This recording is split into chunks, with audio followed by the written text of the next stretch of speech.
Hello friends, welcome back to my YouTube channel. So friends, अभी morning का time है और 10 बजे से आज वैक्सीन दिलाना था बेटी को, तो लेकर के गई थी वैक्सीन दिलवाने के लिए। हम दोनों गए थे, हस्बैंड वाइफ। तो अभी मैं जस्ट आई हूँ और कपड़े वगैरह चेंज की हूँ। बेटी अभी बहुत ज़्यादा मतलब रो रही है और वैक्सीन दिलाने के बाद 1 घंटे बाद फीड कराना होता है। तो वैक्सीन तो ये मैं आप लोगों के साथ में शेयर करती हूँ। वैक्सीन दिलवाने के बाद आप लोगों को जहाँ पे सुई पड़ता है, तो पहले बर्फ़ से सेकने के लिए बोला जाता था, लेकिन अभी ये ठंडे पानी से आप सेक सकते हो जहाँ पे सुई पड़े। और बहुत ही केयर करना पड़ता है बेबी को। देखना होता है फीवर आए हैं या नहीं आए हैं। तो कुछ टाइम पे थर्मामीटर से, जो बेबी का थर्मामीटर आता है, अभी तो डिजिटल आ गए हैं, तो उससे भी आप चेक कर सकते हैं थर्मामीटर से। और कुछ टाइम पे मेरी बेटी तो बहुत ही ज़्यादा सुस्त, मतलब धीरे धीरे हो जाती है। जैसे जैसे शाम होता है वैसे वैसे थोड़ा ज़्यादा असर होता है और फीवर वगैरह आने लगता है।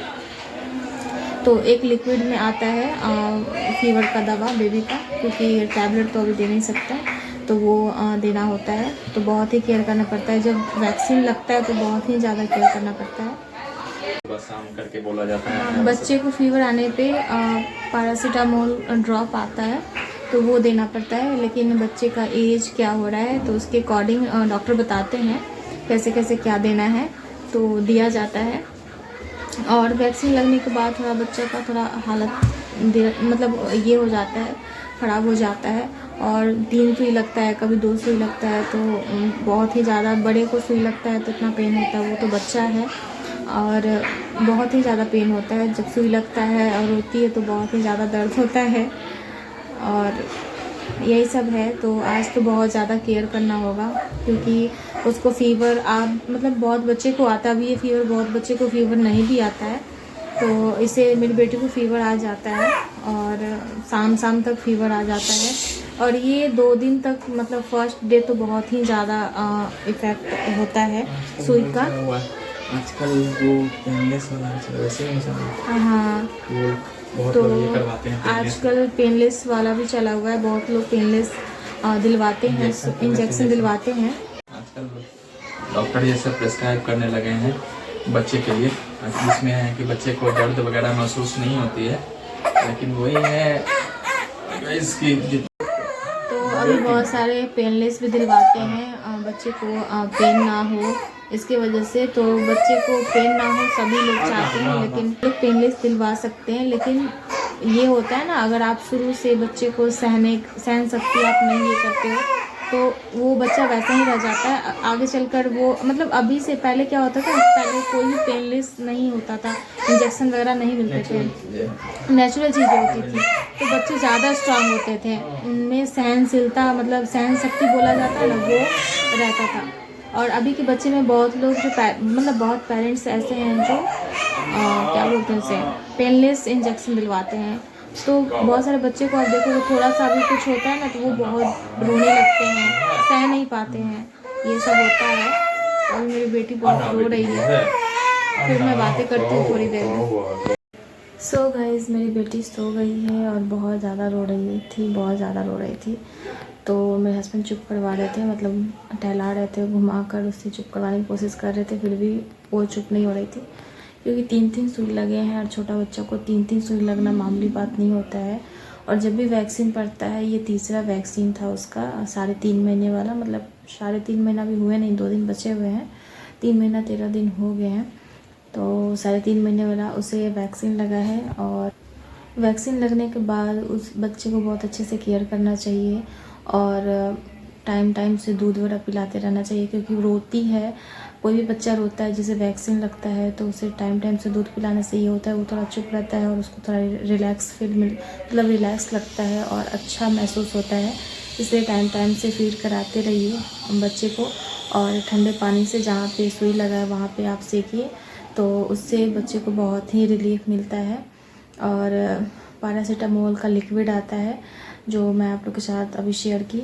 तो वो लिक्विड जब डॉक्टर के अकॉर्डिंग आप डॉक्टर से कंसल्ट करके आप कितना बार देना है और कितने मंथ के सभी बच्चे का डोज अलग अलग होता है, तो उसके अकॉर्डिंग देना होता है। तो आप डॉक्टर से मिलकर कंसल्ट करके आप ये कर सकते हो। तो मुझे जितना डॉक्टर बताया है उसके अकॉर्डिंग मैं देती हूँ। हाँ, बच्चे को क्या होता है ना, बहुत लोग पेनलेस दिलवा देते हैं सुई, बच्चे को पेन ना हो। इससे पेरेंट्स को भी लगता है मेरा बच्चा को पेन होगा तो दर्द होता है। मुझे भी ऐसा लगता है कि मुझे भी बहुत ज़्यादा दर्द होता है। जब हॉस्पिटल में फर्स्ट टाइम जब इसका टेस्ट के लिए जब ब्लड निकाला जा रहा था तो मैं बहुत ज़्यादा रोने लगी थी, क्योंकि बिल्कुल भी दर्द देखा नहीं जाता। इतना दर्द से बच्चा होता है, वो तो सभी को पता है, जो भी माँ बन चुकी है उनको सभी को पता है। इतना दर्द से बच्चा होता है, उसके बाद फिर बच्चे को, इतना छोटा बच्चा को सुई चुभता है, उससे ब्लड निकाला जाता है तो बहुत ही ज़्यादा दर्द होता है। तो ये सब है। और बच्चे को अच्छे से वैक्सीन लग जाता है तो अच्छे से आप केयर कीजिए। और जिस दिन वैक्सीन लगता है उस दिन तो खासकर बहुत ही ज़्यादा केयर करना चाहिए बच्चा का तो ऐसे केयर करते ही हैं लोग, मैं भी करती हूँ, लेकिन उस दिन कुछ ज़्यादा और भी केयर करना चाहिए, क्योंकि बच्चा बहुत ही प्रॉब्लम में होता है, बहुत ही ज़्यादा प्रॉब्लम में होता है। मेरी बेटी तो पूरा सुस्त पड़ जाती है। जब आई थी, सुई लगवा के आई थी मैं, तो उसकी वजह से बहुत ज़्यादा रो रही थी और पट्टी वगैरह भी कर दी थी, तो बहुत ज़्यादा रो रही थी। और अभी थोड़ा थोड़ा जैसे जैसे टाइम हो रहा है सुस्त हो रही है वो, जैसे जैसे टाइम बीत रहा है। और शाम तक हो सकता है फ़ीवर आ जाए, क्योंकि शाम में ही फ़ीवर आता है। और वैक्सीन लगने के बाद डॉक्टर बोली शाम तक फ़ीवर आ जाएगा।